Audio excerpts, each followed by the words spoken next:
pasti sudah tidak asing lagi dengan istilah revolusi industri. Sebenarnya apa sih yang dimaksud dengan revolusi industri?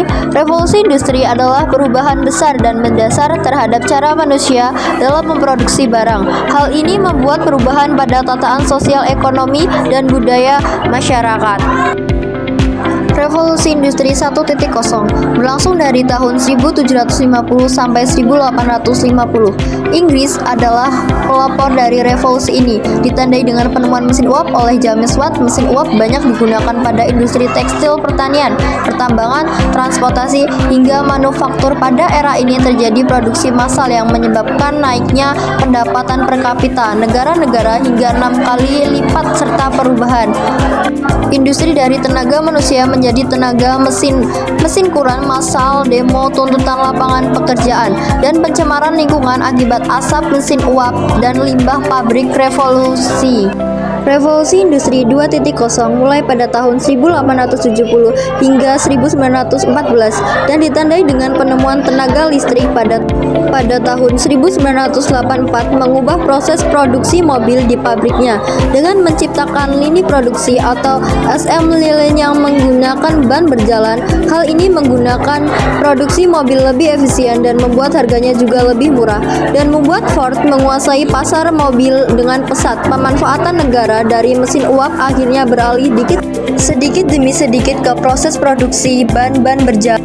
Revolusi Industri 3.0 dimulai pada tahun 1960 hingga 2010, ditandai dengan munculnya teknologi digital dan internet komputer pertama bernama Colossus, dikembangkan di era Perang Dunia Kedua sebagai mesin untuk memecahkan kode buatan Nazi Jerman. Sang Dunia Kedua selesai, baru muncul penemuan semikonduktor, disusul transistor, lalu internet cat. Pada era ini juga terjadi perubahan seperti merekam musik yang dulunya menggunakan kaset beralih menggunakan CD, dan menonton film di video player beralih menggunakan DVD player. Revolusi Industri 4.0 dimulai pada tahun 2005. Mesin yang semula menggunakan operator beralih menjadi volt otomatik. Semakin banyak industri mengandalkan penyimpanan cold biodata, cognitive computing untuk perhitungan yang rumit. Semuanya juga serba internet, banyak data bisa dikirim melalui internet.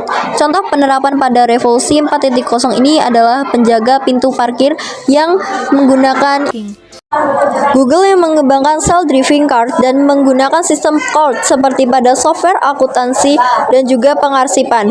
Nah, itu dia sejarah revolusi industri yang sudah pernah di masa-masa sebelumnya. Setiap era memiliki positif dan negatif sendiri-sendiri, dan revolusi industri tidak akan pernah berhenti berkembang seiring berjalannya waktu. Sekian, sampai jumpa di lain waktu. Terima kasih.